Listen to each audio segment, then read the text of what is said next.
Guys, it is time once again for the Shelf Space Book Club interview. And this will actually be my last one for a while, as I think Abby is pinch hitting for the next one as we get on a kind of a rotating. Whoop, I have the screen on the other thing and it's repeating.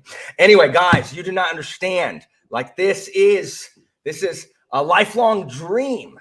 Since I was a child, I wanted to be on a live stream talking about Discworld with Philip Chase.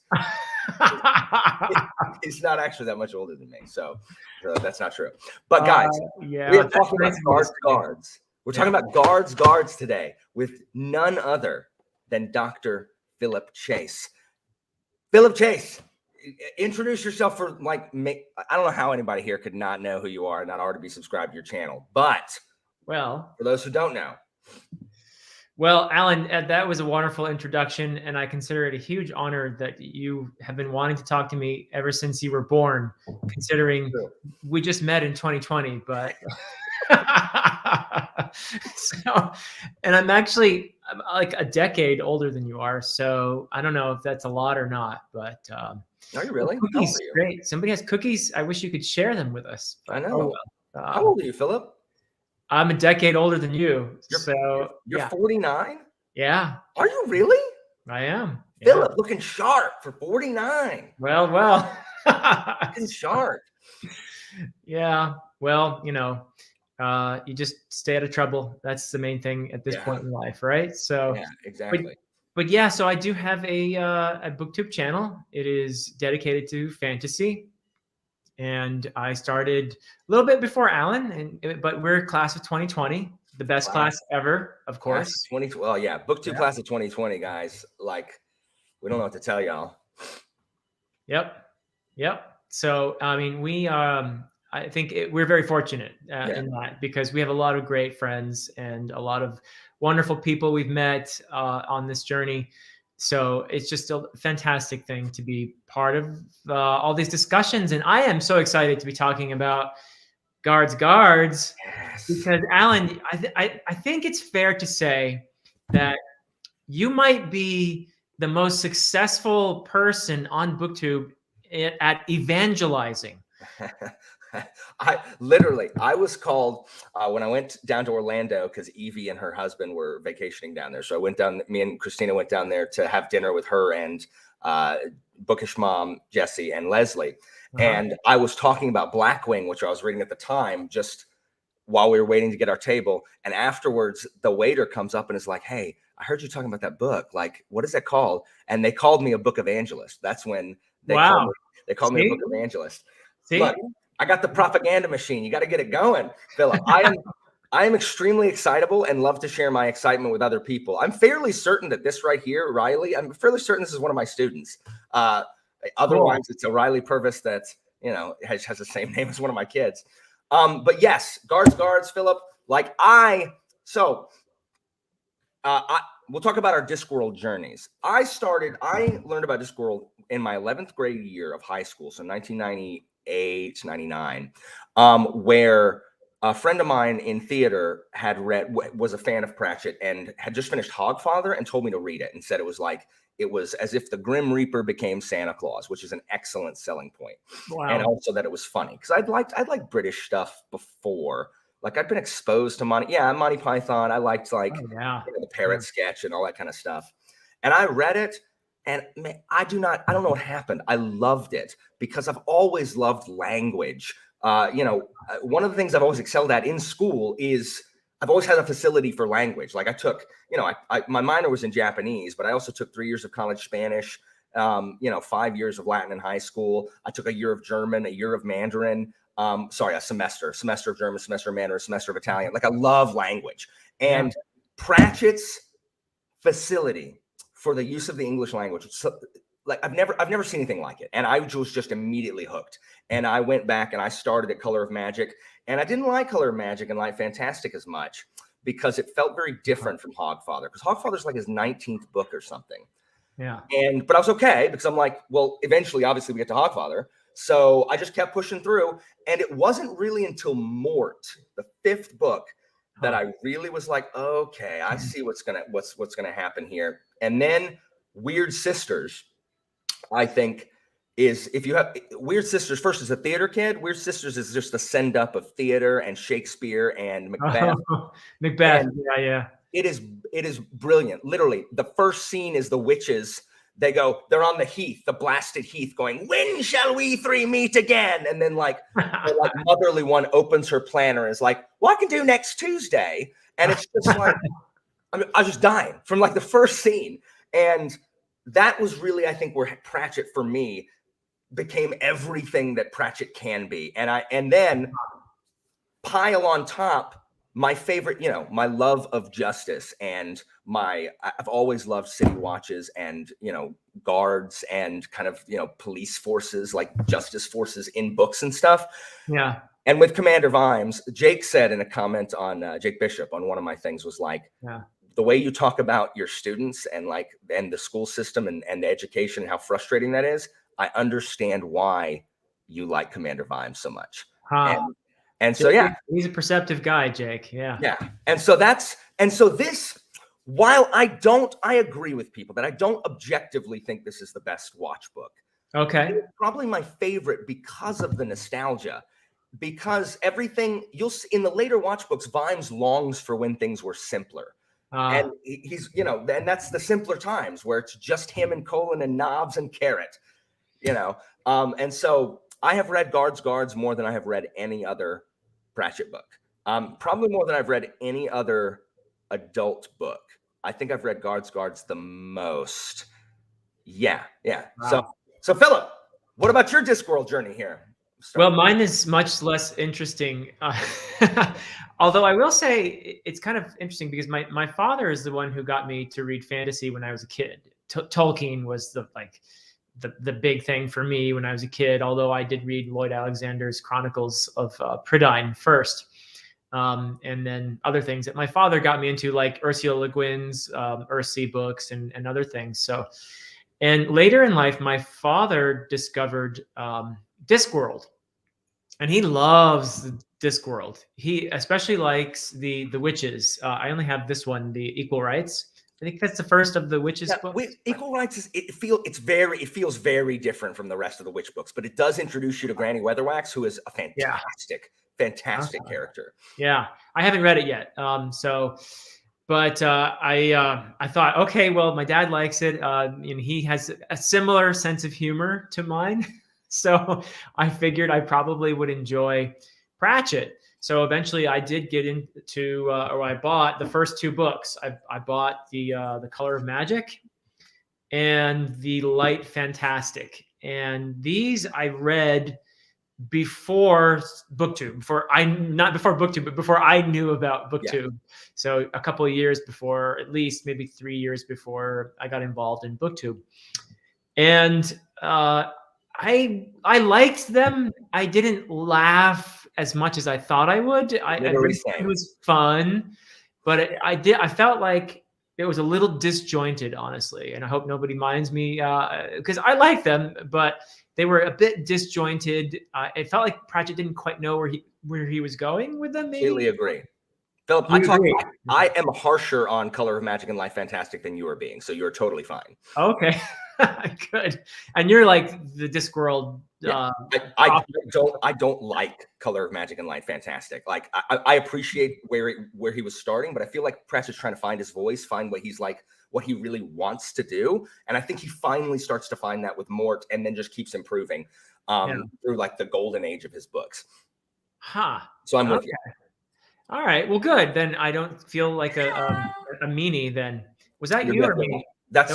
That is my wife's text noise. It is her going, hello. Oh, okay. So it sounds like my wife is here. She's not.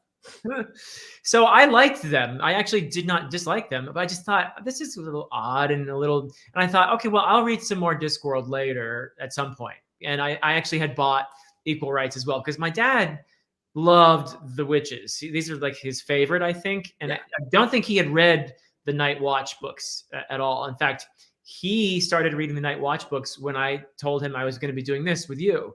So, you made another convert, Alan. Yes. Did he like Guards?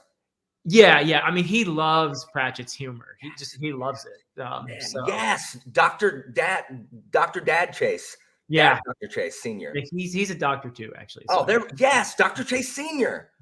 yeah. So anyway, I thought, okay, Alan is crazy about this, and then you contacted, and I thought, okay, I've got to read Guards, I guess, and see how much better the Discworld can be, because I liked the first two, but I wasn't just gaga about them, and I did intend to read more. And with you being so enthusiastic about the Night Watch, particularly, I thought this would be where my next entry point would be for Discworld. So, and then you contacted me to see about this months ago, and I said, well, and basically you asked me, what are some books that you're thinking about reading maybe around October? Yeah. And I gave you a list of 5 books, and Guards was on the list, and you were like, yeah, that one. Yeah.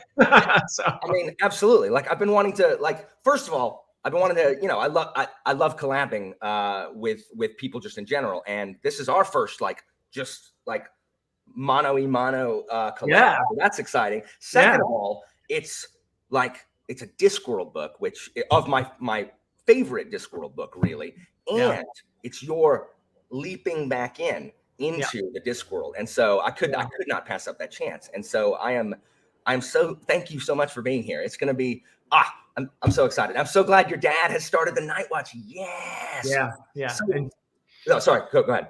No, I was just gonna say he's read a lot more Discworld than I have at this point. So nice. Well, I'm gonna try to hit some of these comments. I'm trying not to monologue for half an hour. Class. Oh yeah. Let's talk to people here. Yeah. So guys, what were y'all's thoughts before I let Philip give his non-spoiler thoughts? Philip doesn't do star ratings, so what would you guys give it? I give it 5 stars every time I read it. So, whatever. What were they saying? Yes. Okay. So having read most of Pratchett's bibliography, I know it sounds hyperbolic, but I actually agree with Nano Tyrannus that I don't know anybody who's better with the English language other than Shakespeare than Pratchett. And I know that's ridiculously high praise, but I don't understand how Pratchett was able to do what he does. Like, Pratchett has defined what I like, what I like to read, what I find funny, my kind of love of vocabulary. Like, I don't know. Like, I'm so sad that I never got to meet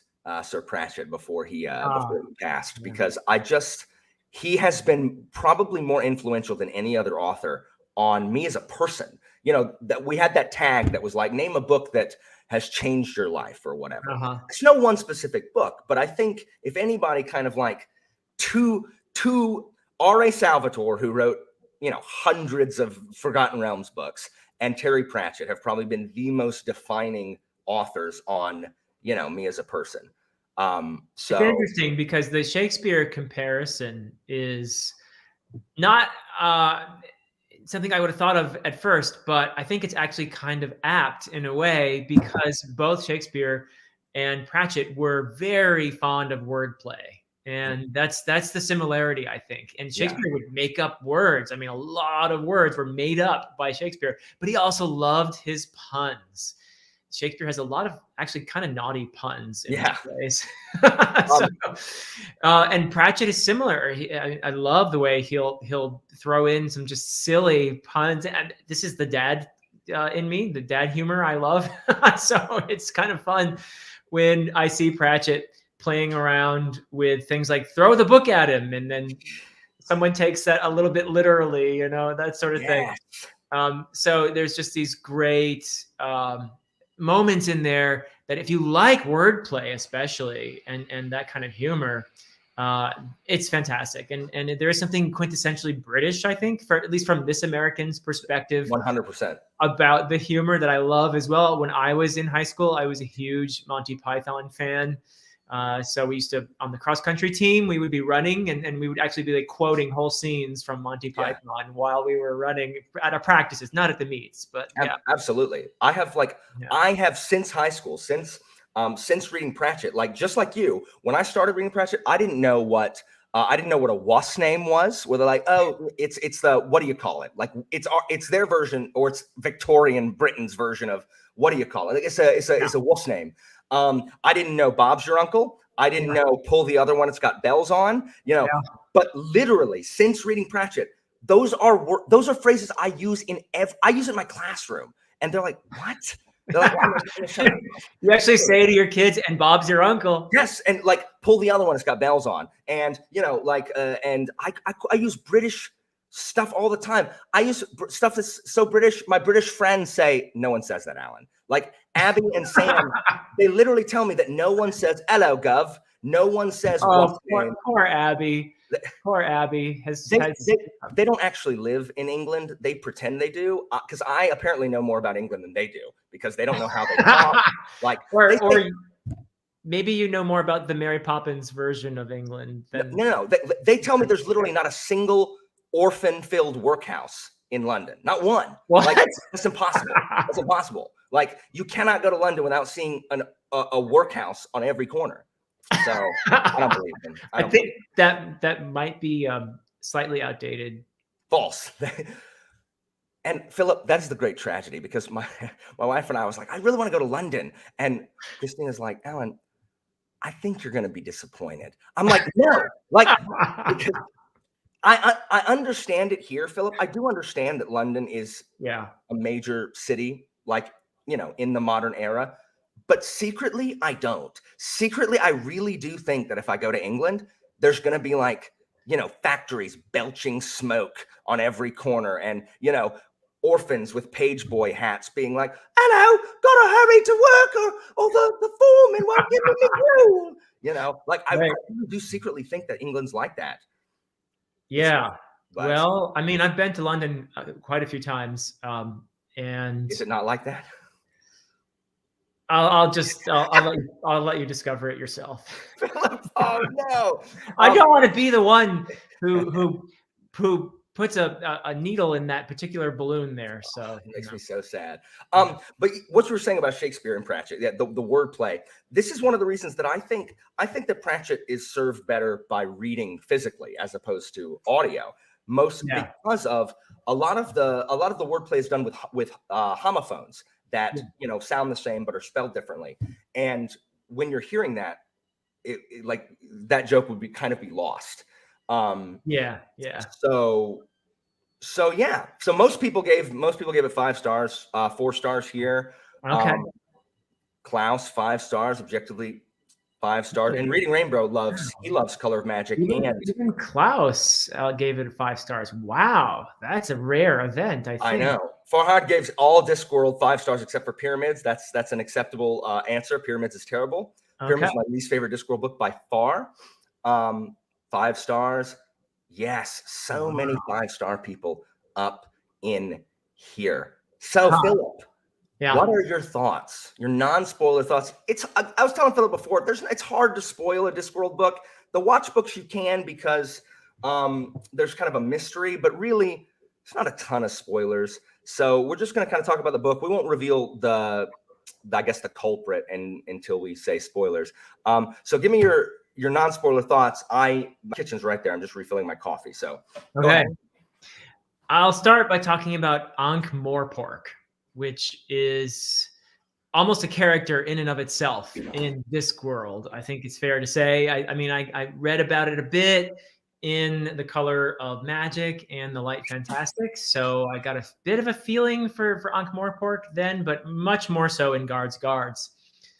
And it is a very metropolitan kind of place with a big diversity of people, with some really interesting, quirky personalities among all of the citizens. So people like Cut Me Own Throat Dibbler, you know, every street has its eccentric, you know, that sort of thing. So Ankh-Morpork is an important character.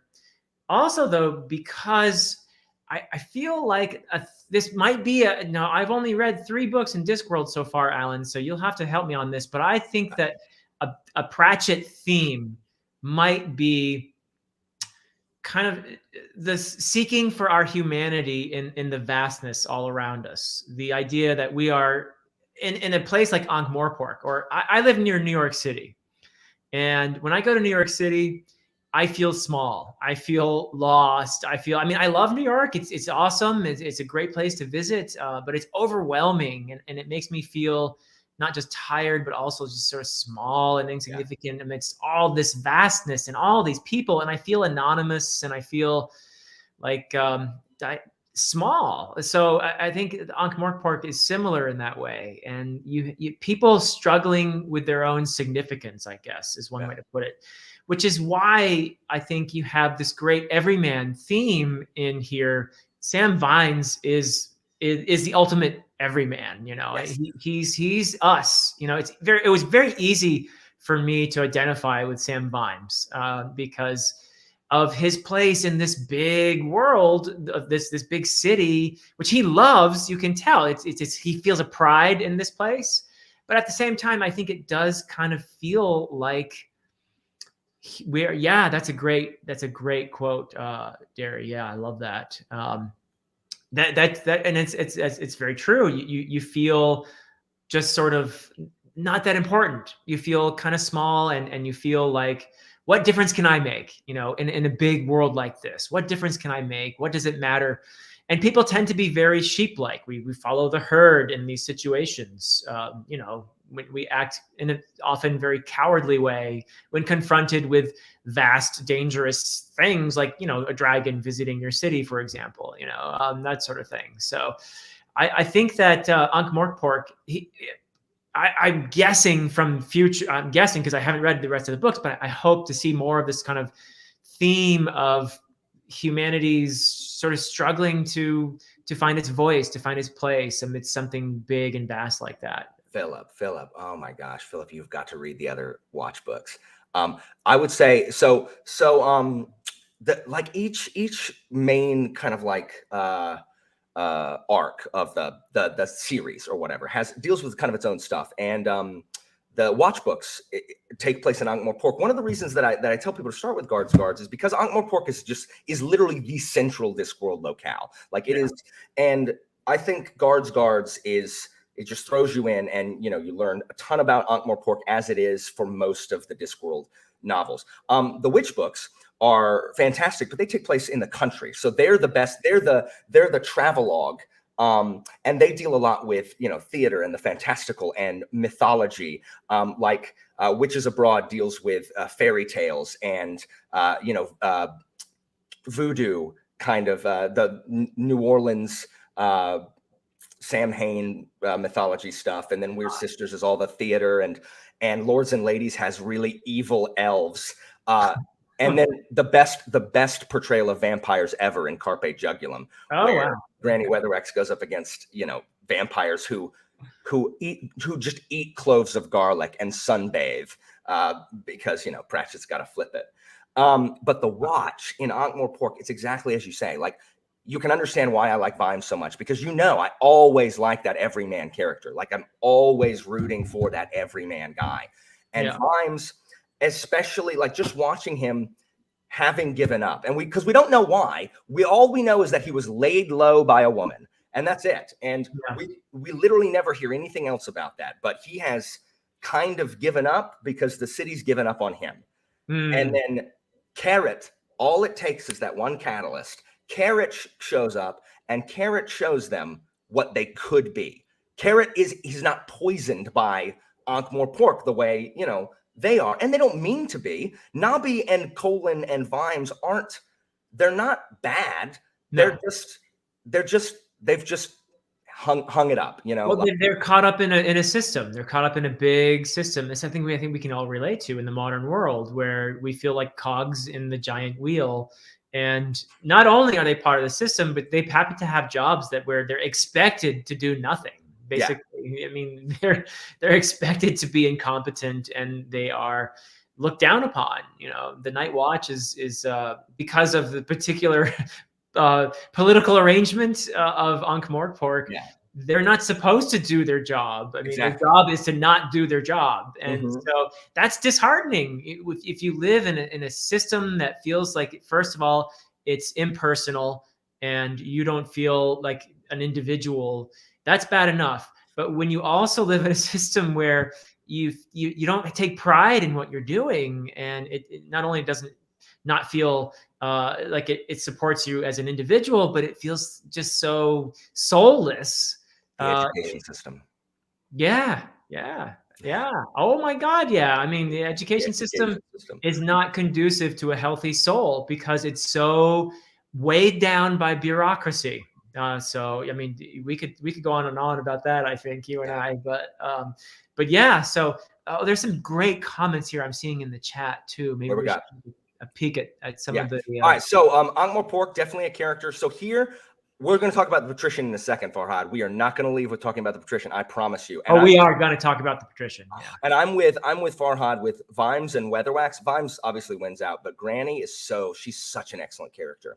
I know people that do like pyramids. I don't like it. I actually like the first half better than the second half, probably just because of it gets super like metaphorical and abstract and bizarre at the end. If you've been to New York, Philip, you see dibblers on every corner. Oh yeah. I'll sell this to you, $2, $2, and that's cutting my own throat. Pyramids, yeah, it's one of the weakest for me. Yeah, exactly. There you go. Yeah, exactly. Because that anonymity allows us to distance ourselves and to say, not my problem, and that's it's a dehumanization, Yeah. And rage at tradition for tradition's sake and Discworld. So what I love that Pratchett does is, especially in the later Watch books, Philip, is he deals with these really important social issues. And he did it, back in the early 90s and the late 80s. Like Men at Arms deals very, very blatantly with racism and racism in the system, and then and what I call casual racism. People who they just think that because this is how they've grown up. Like it's not mean-spirited. They just think that other people are other because that's the culture they were raised in. Right. And he doesn't shy away from Vimes is like that. He's like trolls and dwarves. Like he's casually racist against trolls and dwarves. He doesn't have anything against them personally. It's just but he does it in such a way that Pratchett never seems mean-spirited when he shines a light on these things that society should shine a light on. He's like, hey guys, what if we turned a lamp and took a look at this? And it never seems mean-spirited. He just does it in such a natural and organic way. And Vimes is that guy who feels like he's stuck in a system where he's the only one who's looking around being like, am I the only one who sees what's wrong with this? Like, why does no one else understand that this is trash? Why is it like this? Yeah. Why don't I, who have the power now, why don't I do something about it? And he's constantly thwarted at every turn by people who have every incentive to keep things the way they are. Mm-hmm. And I love that because in our world, Philip, we have so much corruption and problems and greed and rapaciousness. But the only people who can change it are the people who are profiting from the broken system. Yeah. So why on earth would they? There's literally no incentive for them to fix it. You need a Vimes. It has to be a Vimes. Yeah. And that, I love the fact that Vimes is incorruptible. He's like, I understand that this is right. This is the law. Right.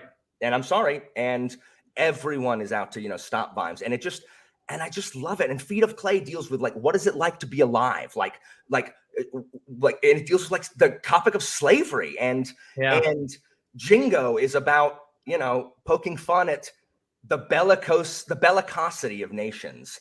And it's just the stuff that Pratchett deals with through the Watch while just developing Vimes and the rest of these guys as characters.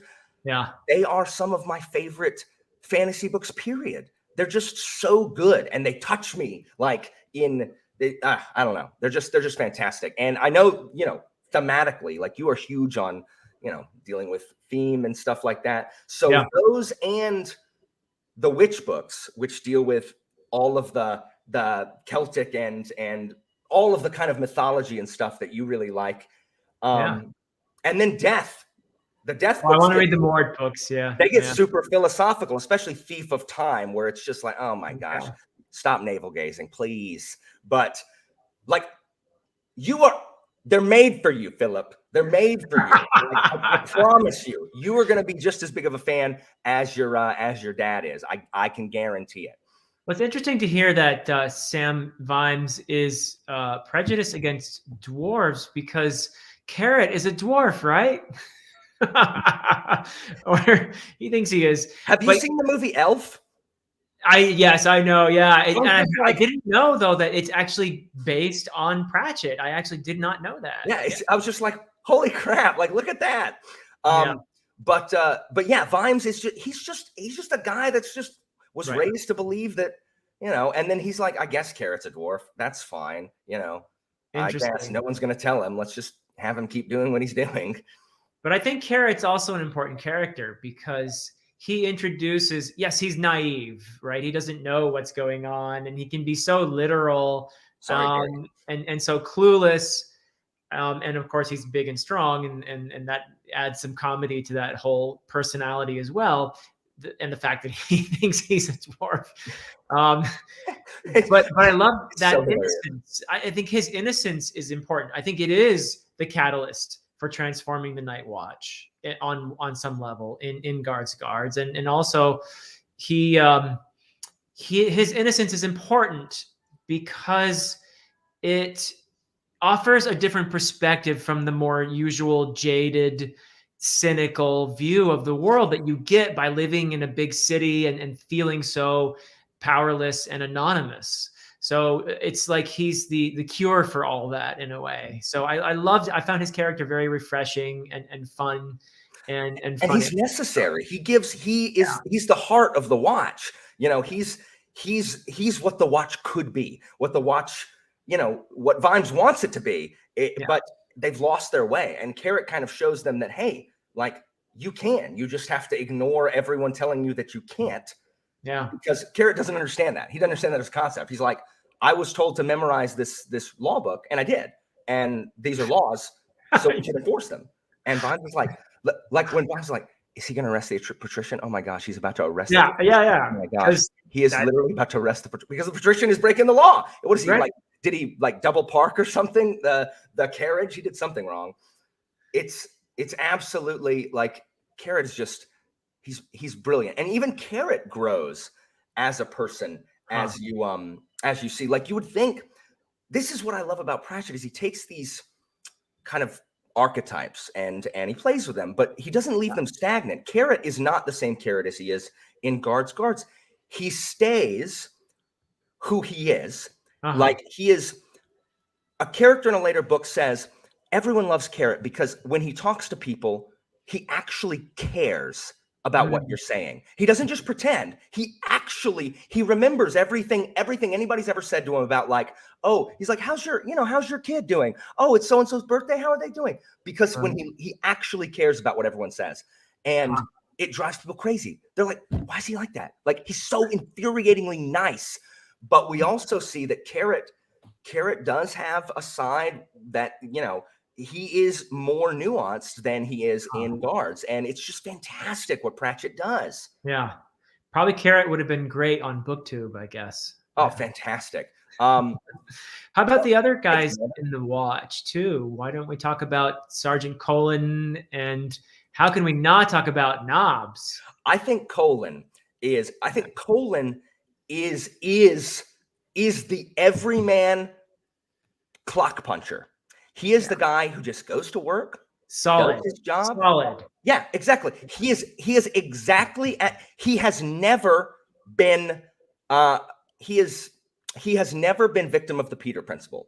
He has never been promoted past his level of competence. He is exactly as competent as a sergeant is, and that is it. He is just like, you can count on Colin. You can set your watch by Colin.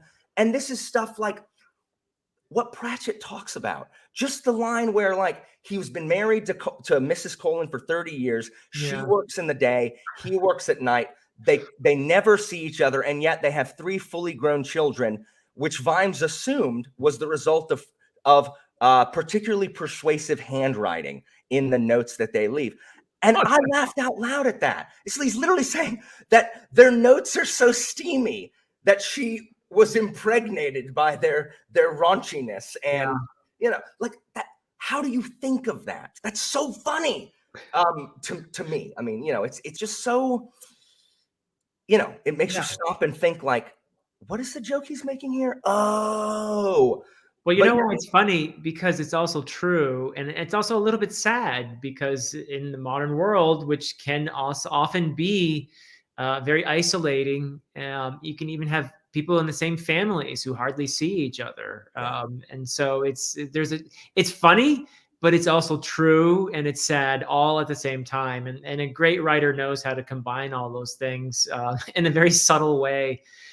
So I actually felt for, that's where, Farhad, that is, because I know about all this, so that it's got to be in guards. So, but yeah, I mean, it's sad, and I like this character. He's so solid and just kind of well-meaning but there are some really great scenes with him.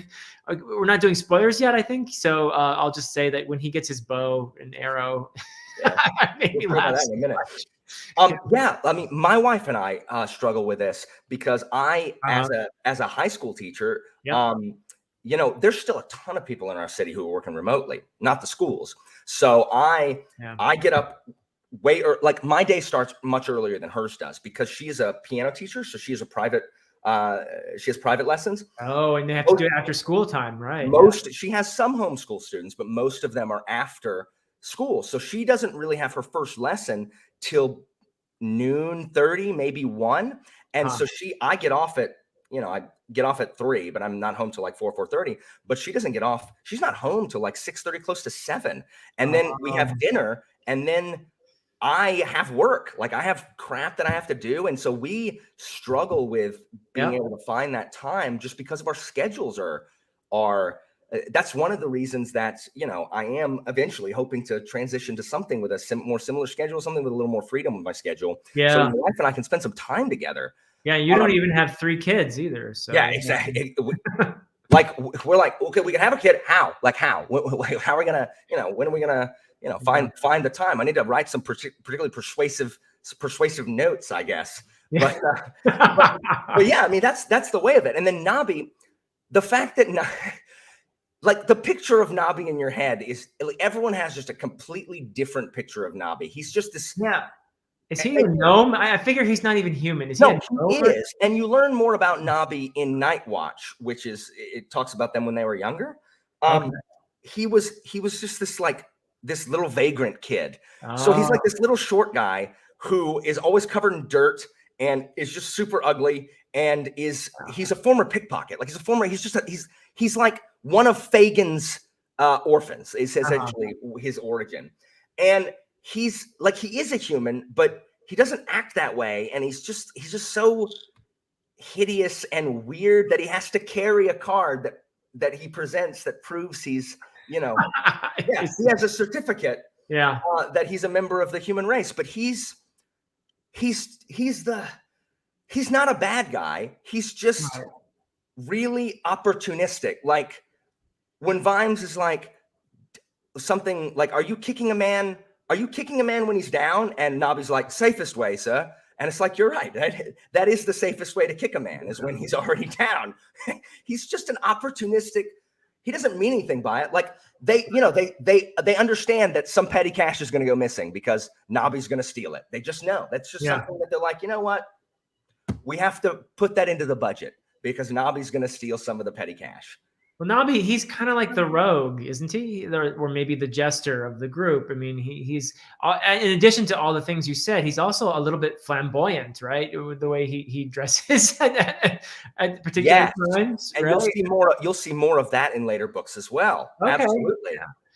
Yeah, so that's fun, but there is something very street kid about him, where you don't feel like he's evil for it, but he does some shady things. He definitely does some shady things that are, they're kind of like street morality, right?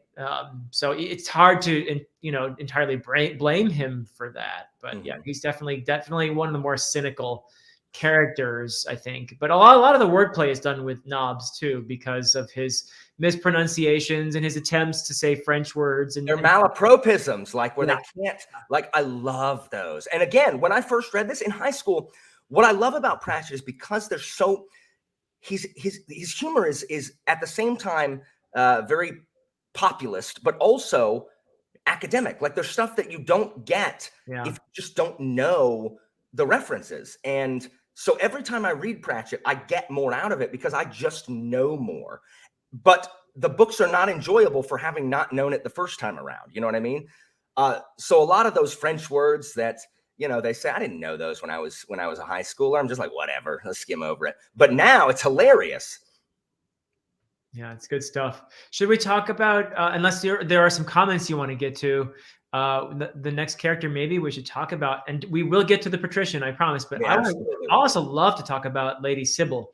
I would too. I was trying to find the quote. You were talking about cynicism earlier. Oh, if there was anything that depressed him more than his own cynicism, is that it quite often it still wasn't as cynical as real life, which is like, boy, that hits you in the gut, doesn't it? Yeah, I know. And then of course, Vimes is, and again, this one hits home for me because this is how I'm like Vimes. When the Patrician says to Vimes, I believe you find life such a problem because you think there are good people and bad people. You're wrong, of course. There are always and only the bad people, but some of them are on opposite sides. Yeah, I quoted that in my review, and I you know, Vimes has no answer. He has no verbal answer to what the Patrician is saying. And it's a very dark, cynical view of humanity, of life. But Vimes doesn't give up. That's the heroism. He doesn't say, yeah, I guess I just go along with the system, be corrupt like everyone else. No, he does what's right. When he needs to save someone, and even though he's outgunned, he's going to just do it because that's what's right. Because it's the right thing to do. Yep. It's the right thing to do. And that's so heroic, especially when you know you're going to lose, to just go ahead and do the right thing anyway, instead of going along like everyone else around you is doing. I think that's incredibly heroic and courageous. Yeah. Sometimes just getting up in the morning and putting on your boots is courageous. Absolutely. But you see Vimes, I mean, we're venturing a wee bit into spoilers here, but like you said in the beginning, he is pretty down and out, right? There's no detail about exactly what happened. But we can talk spoilers now. Okay, let's just do it. We're 42 minutes in. We're going to talk spoilers. So just if you haven't read it, here you go. So spoiler warning, everyone. So Vimes in the beginning is so down and out. He's been abandoned by a woman, apparently. Yeah, it just says he was laid low by a woman. Laid low by a woman. So, and I take it that means that he was in a relationship and she left him. So probably, yeah. And not only that, but I think he just doesn't have a very high opinion of himself because of his work. Yeah. I mean, how true this speaks to, I think, a lot of people. Philip, you're literally talking about me. Like I literally do it. Like it hits so home for me because these are the things that I like I think about this all the time about how I have some bleak moments because of what I do. Have you ever read The Metamorphosis by Franz Kafka? Yeah, I tried to read it in high school. So that's a story, more than any other, I think, that conveys just how alienating modern life can be, how isolated we are, and how bug-like in our mentality we can become if we allow it, especially if all that matters to us is materialism, right? And so it's sad, but I think a lot of people feel that, and Vimes is just sort of an embodiment of that. And yet this everyman somehow musters the courage and the wherewithal to not only get up and do his job, but to do it with integrity.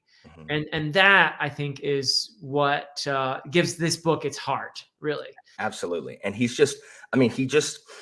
grew up in the shades, which is the slums. So he grew up, incredibly poor, and you learn, more about his backstory or whatever. But he was a street kid too, like Knobs, really. And he just is not going to tolerate people separating themselves into he's not going to say that these people are better than these people. These people may be wealthier, may have a better lot in life, but they are not better than these people. Like again, one of the books, one of my favorite things is that one of these villains is this second-rate crook is caught, like second to the scheme or whatever, and their part in the scheme ended up killing some people in the shades. Like, just this, no one cares about, they're poor. And Carrot is like, he cashed him. He's like, hey, you killed these people. And the guy is just like, were they important? Like, he didn't know who they are. He's like, were they important? And Carrot's like, it is your lucky day that I caught you and not Vimes, because if Vimes had heard that, he'd have gone spare, as they say. Because that is just so hits on what Vimes will not tolerate. He will, like, just because you were born into nobility, just because you have earned, it does not make you a superior human to the people who are below you. And that is what Vimes, he it's not right. And because it's not right, Vimes is going to stand against it. And so, and it's just, Philip, if you finish reading the City Watch books, you will understand why Sam Vimes is literally my favorite fantasy character of all time. I have to stop including him in lists so I can put other people at the top, but because it's always going to be Vimes. I just relate so much to him. Well, and his polar opposite would have to be the Patrician, probably. Yes. In the sense that he's this Machiavellian, very cynical person who basically is very good at manipulating people and understanding the mechanisms of the world, and therefore thinks he knows everything. And has this quote that you just read where he's talking to poor Vimes and basically is telling Vimes, you're a sucker because you think that if you kept reading that quote, it would go on about there's this, you build this in the midst of all this evil. Basically, the world is a sea of evil. In some places it's more shallow, in some places it's deeper, but it's just a sea of evil. And you build these little rafts made up of rules and good intentions and that sort of thing. And you pretend that somehow that is, is going to save you from this evil. And he laughs at the notion. He gives him a sort of very paternalistic, patronizing pat on the shoulder after he says this. Do you have the quote there? I'm trying to find it. Oh, okay. while you're talking, I'm trying to find anyway, I think that's kind of the gist of it. So the Patrician is this, I think he's powerful. I found it. You got it? Okay, go ahead. So I believe you find such a problem, life such a problem, because you think there are the good people and the bad people. You're wrong, of course. There are always and only the bad people, but some of them are on the opposite sides. He waved his thin hand toward the city and walked to the window. A great rolling sea of evil, he said, almost proprietorially. Shallower in some places, of course, but deeper, oh so much deeper in others. But people like you put together little rafts of rules and vaguely good intentions and say, this is the opposite. This will triumph in the end. Amazing. He slapped Vimes good-naturedly on the back. Down there, he said, are people who will follow any dragon, worship any god, ignore any iniquity, all out of a kind of humdrum everyday badness. Not the really high creative loathsomeness of the great sinners, but a sort of mass-produced darkness of the soul. Sin, you might say, without a trace of originality. They accept evil not because they say yes, but because they don't say no. I'm sorry if this offends you, he added, patting the captain's shoulder, but you fellows really need us. Yeah. Wow. So his view is very patronizing, and it's some people would say he's right, though, in a way, that, I mean, look at our politicians, right? I mean, most of us don't have an entirely positive view of politicians and politics and the way the world runs, and a certain amount of corruption is almost necessary to grease the wheels and all that sort of thing. So it's almost the Patrician's view here of Vimes is that he's incredibly naive and silly to think about these little pathetic rafts of rules and things that would be somehow save them from this sea of evil. So, oh yeah. This is correct, Klaus. This is absolutely correct. You are the Patrician and I'm Vimes. That's right. I think you have some references to this also being a 3-star book, Alan. I think I'm ignoring that, and she knows why. But no, I mean, the Patrician is one of my favorite villains because he is an antagonist. He's not a good guy, except that he has brought order to the chaos of Ankh-Morpork. Because he's not a despot. Like, he's not out to, he's not a lavish spender and doing things that are going to create chaos and tick the people off so that he can, build a bigger palace. He doesn't do that. He keeps it running, and he makes everybody just mad enough to where, they're like, they're discontented, but not mad enough to where they're like, well, we need to do something about it, because he ticks them off, but he also is good for business, as they say, because, everything works. He's made it to where, thievery is legal, but only to a degree. Like, you have to give them a receipt for having, you got to give them a receipt for having robbed them, because you can only be robbed once in a quarter or whatever.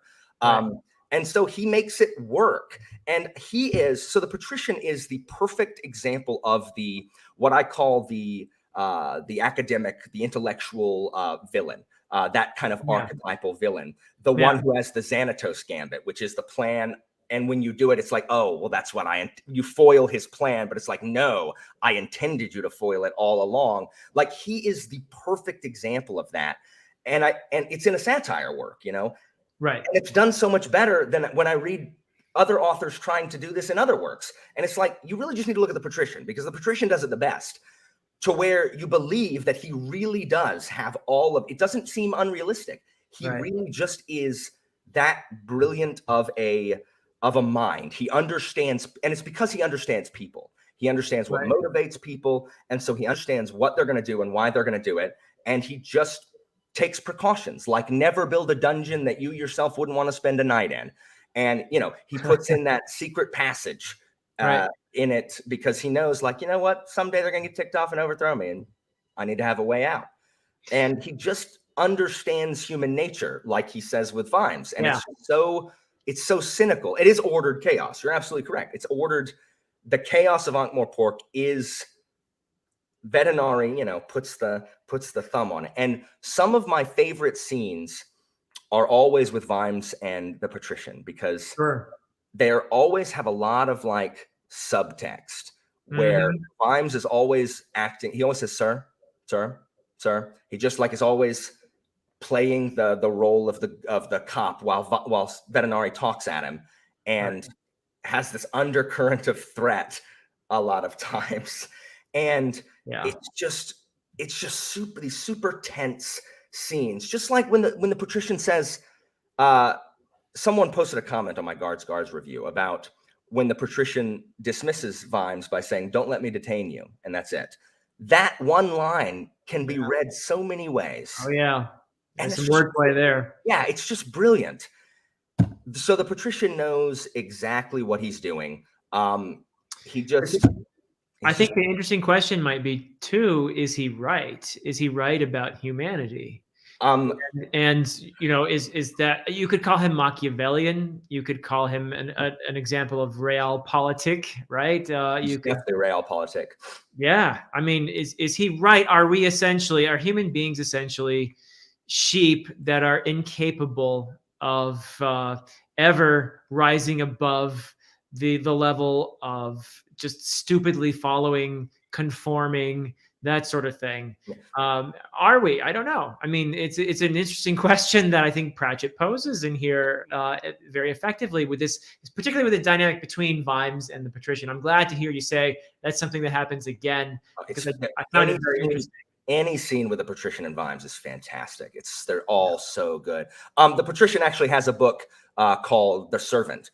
He's supposed to be Machiavelli, essentially. Oh, okay. Well, then great. I mean, he's a combination of Machiavelli and Lorenzo Medici, one of the heads of the Medici families. Okay. Yeah, of course. Yeah. The Well, I mean, Machiavelli based the book on the Medici family. There you go. Yeah. So that's So that's what he's supposed to be. And he's just, I just love it, because he's not a good guy, but he is allowing the Watch to kind of elevate. Like, it couldn't happen if Vetinari didn't want it to, because now Vetinari needs the Watch and needs Vimes. That's why he promotes Vimes. Vimes don't want to be promoted. None of them want that. But, he promotes Vimes because now Vetinari needs Vimes to kind of be who Vimes is.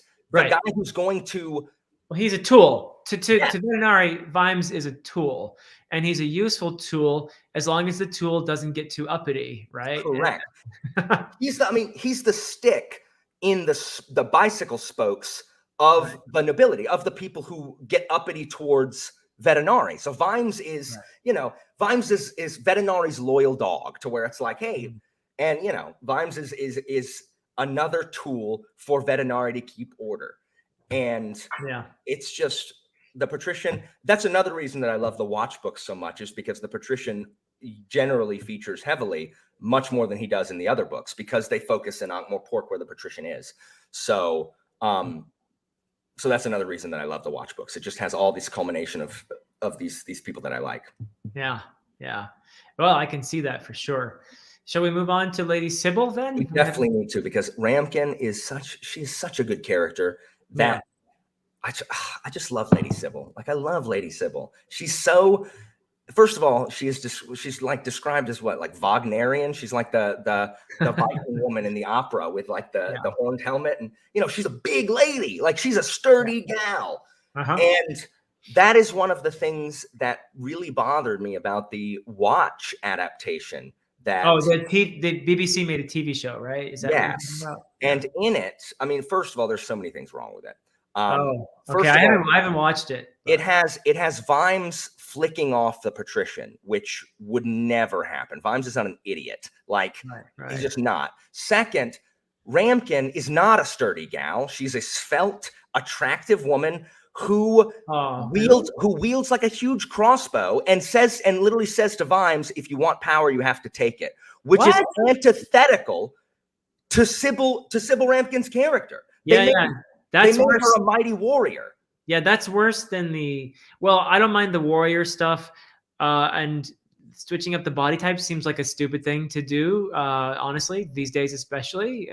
Considering that she's such a great example of, like, you don't have to be this young svelte woman to be an awesome character. Exactly. And then the other thing, though, maybe the worst of all, if you're telling me they've made her into a cynical character who's all about seizing power, because the character I read is a real sweetheart who proves, the exception that proves the rule among the nobility, right? I mean, she is not what you expect from a noble woman necessarily.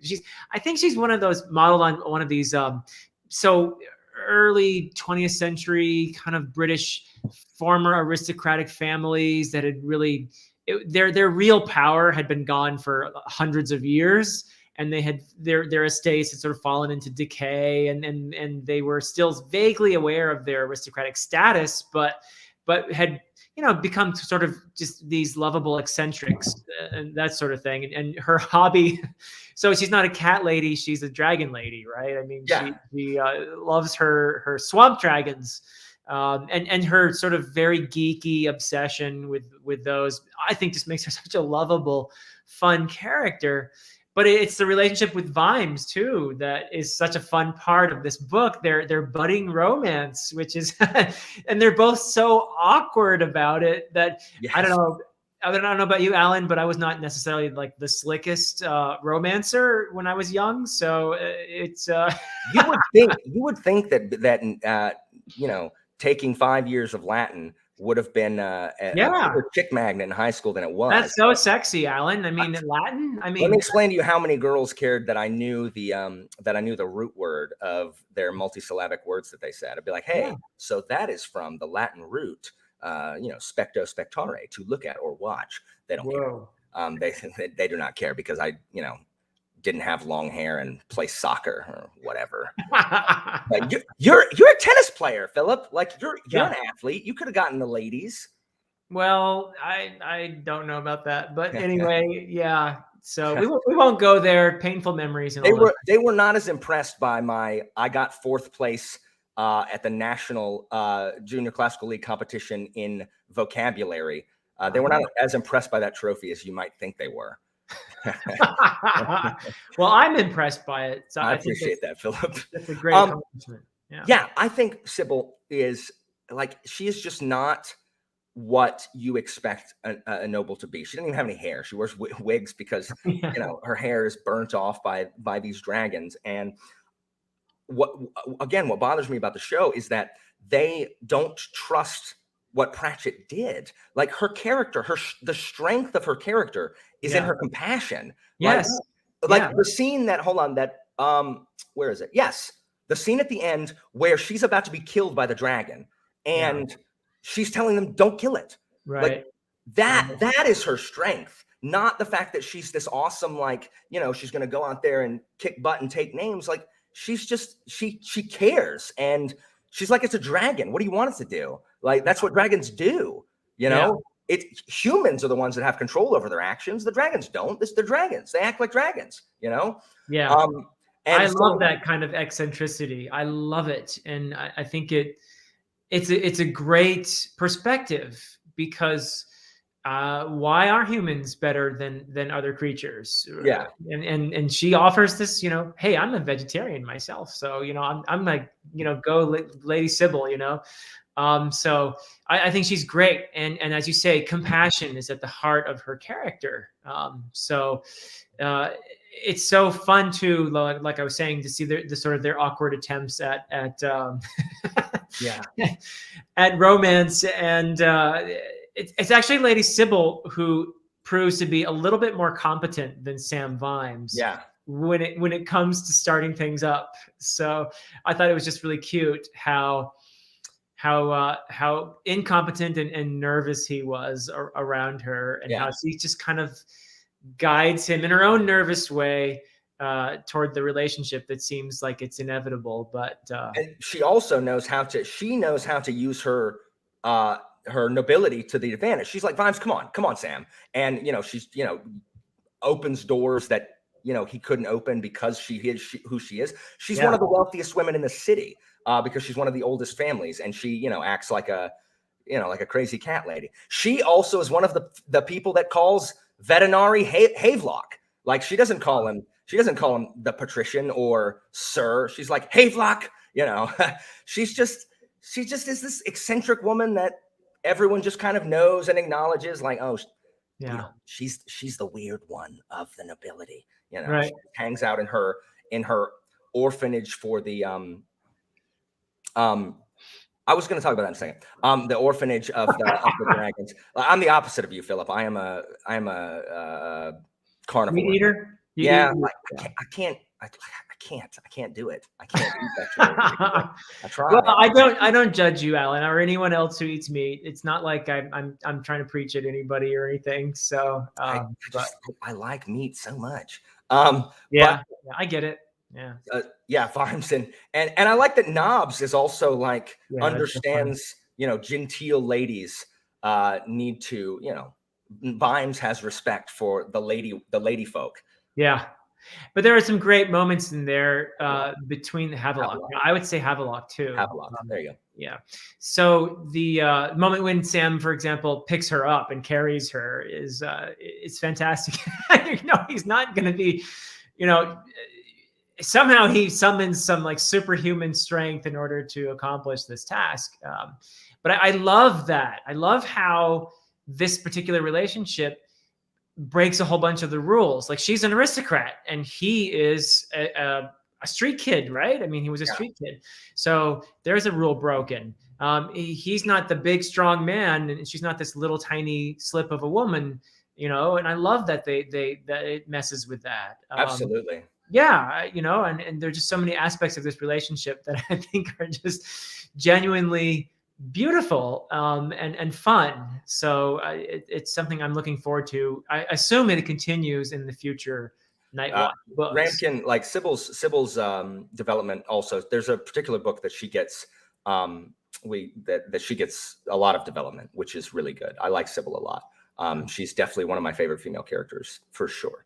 She's just, and you know, she's just so kind, which again, being a noble, like she is predisposed to not be, because the rest of the nobles, like Lord frickin' Rust, are just huge douchebags.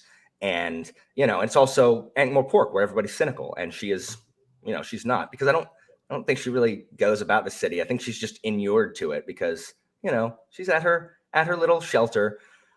Derry brings up a good point here. So I'd have to look it up, but I think it's Colin that says that he was laid low by a woman. It is entirely possible that Colin misunderstood and that he does think he thinks of the city as a woman, and Colin just thinks it's an actual woman. Because I think it's Colin that says was laid low by a woman or whatever, because it's because he says it to Carrot when Carrot shows up reporting for duty, I seem to recall. So I'd have to look it up. So it's entirely possible it wasn't a woman and he's just let down the city. I think it says it right in the beginning, but you know what? I like that interpretation. I don't think that the two interpretations are contradictory of each other. I think it can be both. I mean, you can take that. I mean, that's the cool thing about literature, right? Is that you can take it both ways. That maybe there was a literal woman, or maybe he's disappointed with Ankh-Morpork, which is sort of chewed him up and spit him out. And there's a so it could be both, simultaneously. It's not that they you can't have them both. I think. Yeah. I like that interpretation, but I do think it says it right from the beginning, where you find him literally lying in a gutter, right? He definitely calls the city a woman. I just thought that when Carrot when Colin first meets Carrot, he tells Carrot that Vimes was laid. Yeah, he even starts with "This city was a what's name? What's name? Yes, woman. That's what it was. Woman, roaring, ancient, centuries old. Strung you along, let you fall in thingy love with her, then kicked you in a thingy. He's drunk, so yes. Alan would do this much better than I am. It's on page 2, Alan, if you want to do it with the proper accent. I love Vimes. I love Vimes. Yeah. Do you know what? You know what my favorite part? Like one of my favorite parts of this book, because we got to talk about some of the funny parts. Yeah. Sold me on this book was the elucidated brethren of the Ebonite. That bit is so funny, where they get he's like, what is it? Are you sure the caged whale doesn't fly at midnight or whatever? where is it? When he's 3 doors away from the right location. It's, oh wait, you want this other secret society? It's 3 doors down. That is such a great scene. Where is it? Yeah. What about the caged whale? What about it? It should know nothing of the mighty deeps, if you must know. Oh, the caged whale. You want the elucidated brethren of the Ebonite, as if there is another brethren of the Ebonite that has a different adjective in front of it. 3 doors down. It's ridiculous. The secret societies have to rent the houses from like the old ladies who like knit. Pretty low budget affairs, I'm afraid. Yeah. And then, it's just like the Patrician's talking about is like, it's not other than, wants, it's not a calculated evil. It's just these little, normal people with their petty grievances. Like, is it Brother Fingers or Doorkeeper that insists that I'm oppressed? My landlord oppresses me every month for the rent. And it's just like, that's not what that is. And he's like, yeah, I'm oppressed. And they're just little, they're just petty men with petty squabbles that get. Someone said it was, I forget who said it. Someone said it, that men with nothing are especially vulnerable to demagogues because they don't have anything. What they're going to lose, might as well. Like, let's overthrow the government. Like, I don't have anything now. I might get something if we overthrow the government. And that's what these people are. They're just like, their lives are bleh, and they're like. What it reminds me of is that scene in Monty Python, The Quest for the Holy Grail, where King Arthur comes across the peasants who are making mud patties, and he says, "Old woman," and then he gets the lecture from Dennis. Remember Dennis? I'm not old. Well, I can't just call you man. You could call me Dennis. Call me Dennis. Call Dennis. You didn't bother to ask me, did you? Yes, it's one of my favorite scenes in Holy Grail. Is that particular one? Yeah, but it's this idea and here's Pratchett again, because he does all this class stuff, right? He does all this stuff with class. Well, I didn't vote for you. Exactly. I'm being oppressed. Exactly. Where he's exploring these themes of class, but he's also poking fun at people of all classes at the same time, because here you have these very unrealistically aspirational working class people who belong to this secret society because it makes them feel somehow significant. It makes them feel somehow like they're in on something, that they're in the know, So, and it's just another way in which you see that plague of anonymity, work that same theme once again, where we just sort of struggle to find ways to feel important, to feel significant. And of course, at the heart of the elucidated brethren is what's his name, the assistant to the patrician, Lupine Wants, exactly. And here, talk about somebody who's trying to enlarge his own importance, right? I mean, I assume that's kind of where he's coming from. He's been. He also came from a working class background, from the streets like Vimes, and they even knew each other a little bit as kids, I guess. But Wands was the clever one, and he wiggled his way up into being the assistant of the patrician, which really just gave him more and more a sense of his own not importance, right? Because you're next to you see the patrician every day. Exactly. So you can kind of see where his motive is coming from there, which relates right back to that feeling insignificant thing. Maybe all poor Wands wanted was to feel significant for a moment. Brother Dunnigan, who's always mumbling, got as much right as anybody, have the blood of kings. just upset. And hell, pal, now you see the violence inherent in the system. Now you see the violence inherent in the system. When he's beating up Dennis, my wife oppressed me with a brand new coat. It's just so funny. There's oppression everywhere. What can you do? It's just so funny. And then, they eventually realize that they've bitten off more than they can chew. And no one wants to be the one to stand up and be like, what are we doing? Because they all think the other person's going to do something, which is a well-documented phenomenon of like, someone else will take care of it. And right. So yeah, it's like Pratchett, it just says so much about, the desire to, we have that now, the desire to be important. Like there's that, you certainly probably know about it. The experiment, the high school teacher in California who did the wave experiment. There's like a TV movie made about it, to where his students, he was a history teacher, and he was talking about the Nazis and how the Germans went along with it. And the students are like, how could the German people have been okay with that? Like, how could they have? And he's like, what do you mean?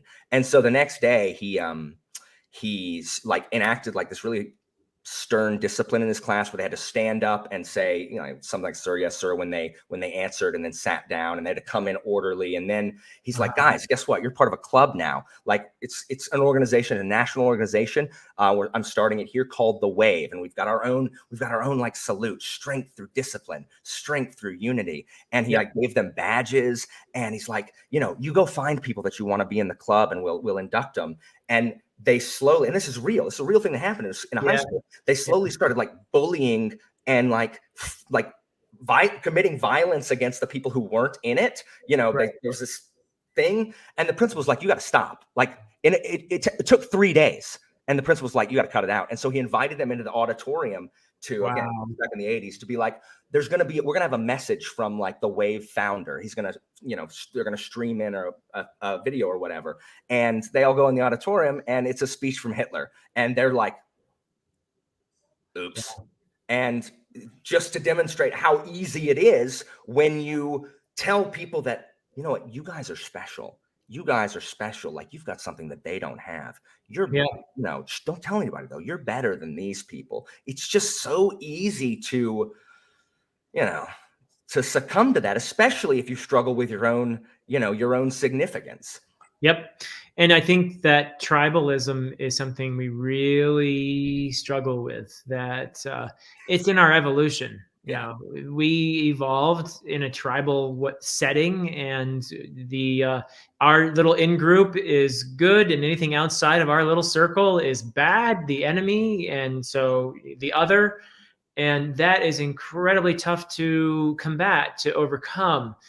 And you have example after example. It's not, we talk about the Nazis a lot, but it's happened here in the United States many, many times, where that sort of group mentality jumping on board and going along with everything else without questioning the humanity of it, without questioning the rightness of this course of action. Happened in Rome, happened in ancient Greece. Like I teach all the time. Mm-hmm. It's just such a central aspect of humanity. And sometimes I actually believe, I hope this doesn't sound too depressing, but sometimes I believe that if we're not able to overcome this tribalism, we're in big trouble. Right. I think so. And it's just interesting to study, like there's so much, like when a civilization begins and it has to protect itself from outside hostilities, there's much more communalism. Like you're much, because if you don't, you will be destroyed. Like you have to band together by necessity. But it happened with the Romans, when they're a small settlement on the Tiber, everyone, like, auctoritas and dignitas and honestas, all these Roman virtue that everyone pulls for the monarchy and the republic. But then as it gets bigger and bigger and bigger, you don't need to. Like, you're the biggest dog in town. No one's going to come and not. And then you're big enough to where if someone does, you just say, boom, sit down, stop. And then that's when you no longer have to. And that's when you're prone to all that, the tribalism breaking into, factions that are all hating each other and all that stuff. And so it's I agree with you. It makes me sad. Like, we've got to be better as people. Like, as a society, we need to be better. One of the brethren dies and says, I only wanted my due. And death is like, well, congratulations. That's terrible. The great angler. It's a beautiful irony in that one. Yeah. So, and then of course, last thing we can talk about here is I love the 1,000,000 to 1 chance thing. Like Coleman with his bow, like, because you always do hear that, like, it's 1,000,000 to 1 shot, it's 1,000,000 to 1, but it just might work. But you've never heard it's a 996,465 chance to 1, but it just it has to be exactly 1,000,000 to 1. And they're on the roof, like, like, oh, what do we have to do? Like, they're trying to calculate the odds. Oh, are we at 1,000,000 to 1 yet? It's just. And he's so absurd with his lucky arrow, and he starts the whole thing with all this confidence, and you think, oh yeah, he's good, he's gonna do it, right? And then he takes his first practice shot, and you realize just how awful he is. Stupid. And the other characters are kind of looking around like, oh wait, we're screwed now, because the whole plan was like, and he's supposed to shoot him in his vulnerables, right? Vulnerables. his vulnerables. It's so stupid. It's so Coleman and Nobbs are they're just dumb. And every time they're in the books, we just see how just the man on the street thinks. And just like, well, it's a well-known, they're the people prone to, well, it's a well-known fact that, it's like, okay, I mean, if you say so. They just don't know anything. They're not, they're hilarious. Yeah, and thank goodness they are, because that's what restores my faith in humanity, is the fact that these characters are so lovable. In spite of all the cynicism, in spite of the fact that they're so incompetent in some ways, but they're just so lovable and well-intentioned at the same time. So there's a lot of heart in this book that I really enjoyed. Yeah. Well, Philip, are there any other thoughts you have other than I'm glad you liked the book? Yeah, I loved it. So I tried to keep it a big secret, Alan. That Philip, the problem is that you like most things that you read. You're not super hot on the stuff you read anyway. So if you like most things that you read and then you didn't like Guards Gone, I'd be like, what? Like, it has to be particularly, bad for Philip to dislike it. Yeah. My goodness, Zippy's so right. We didn't talk about the Librarian. Oh, definitely. Yeah. We definitely need to talk about the Librarian. All I have to say about the Librarian is ook. The Librarian is more in the wizard books, the university books. He's not in the he's deputized in this one, right? Don't they deputize? Yeah, he's deputized. Yeah. He's pretty important in here. He's not in the other Watch books. He's not. Okay. No, well, he's deputized here, and he has to go get the book. I mean, the stolen book from the library. That's so, like, crucial to the whole plot. Yeah, because the library is a black a genteel black hole that knows how to read. Yeah, exactly. Yeah. So yeah, he's in the wizard books mostly. Yeah, he makes appearances in other ones, but he's mostly, because he works for the university. He's in those books mostly. Okay, yeah, because I knew him from the first 2 books, I believe. He's because he gets turned into the orangutan in Light Fantastic, I think. Right. Yeah, one of the 2. I don't remember which, but yeah, that definitely happens. So I love when people call him a monkey, and he just tears them up. But I love how eloquent he can be when he says "ook." You know? He captures some really deep truths with that very simple statement, I think, sometimes, right? When he summons Carrot to show him that a book is missing, and Carrot's like, "A book? And you think this is more important than murder?" And it's like the librarian gave him a look as if he had said, you know, and books. And genocide is okay, or something like that. And he's just right. Like, so I think we booktubers can relate to that. Yeah. Yeah, 100%. Absolutely. So yeah, I love the librarian every time he appears. He's always a secondary character, but anytime he appears, he's delightful. He's always doing something interesting. Yep, for sure. All right. Did we miss anything else, guys? In the chat, let us know if we missed any other important aspect. That was a great call. Thank you, Zibby. Well, I hope that you will. I hope that you will continue with the watch, because I think I do think they get even more thematic as they go, and I think that you will. I think that you will really like them. And plus, I love talking to. If you do continue, please have a discussion with me. I would love to continue to talk. Oh, I would love to. Yeah, definitely. Yeah.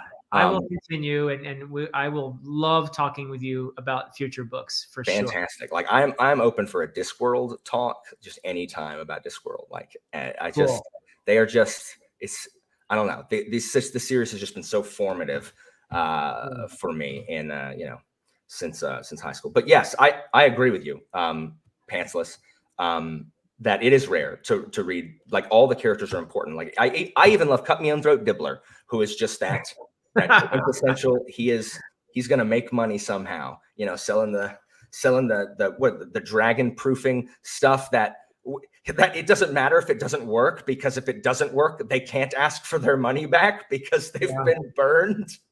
And Nick Starfield mentions the Thief Guild as well there, and they're obviously an important part of the whole cynicism that runs the city, because they're allowed to steal. I guess there's like a quota system or something that they abide by. The guilds in general are just brilliant. The Assassin's Guild, like in other books, like other just Discworld books, you learn about the Assassin's Guild and the Clown Guild and the Guild of Seamstresses, who are seamstresses and only do their work at night. So are these the ones that Carrot lives with? Miss Rosie Palm, yes, like that. Yeah. So we'll, just the guild stuff is hilarious. How Pratchett has his own take on all that stuff. So he's just brilliant. And Philip, thank you so much for being here today, guys. If you are not subscribed to Dr. Philip Chase, you're missing like some of the best content on BookTube. And he's the best in the business here. So make sure I don't know why you wouldn't be subscribed to him, but if you're not, subscribe to Philip. And guys, I think we will conclude it here. Thank you so much for being here, Philip. And commenters, people in the audience, thank you so much for joining us and talking about guards. And there isn't enough. I don't think that. I mean, I don't see enough, at least in our little corner of BookTube. There's not enough talking about Discworld. So I am always game for talking more Discworld, because it pleases me greatly. So thank you so much, Philip, for being here. And everyone else, we will see you next time in this broadcast.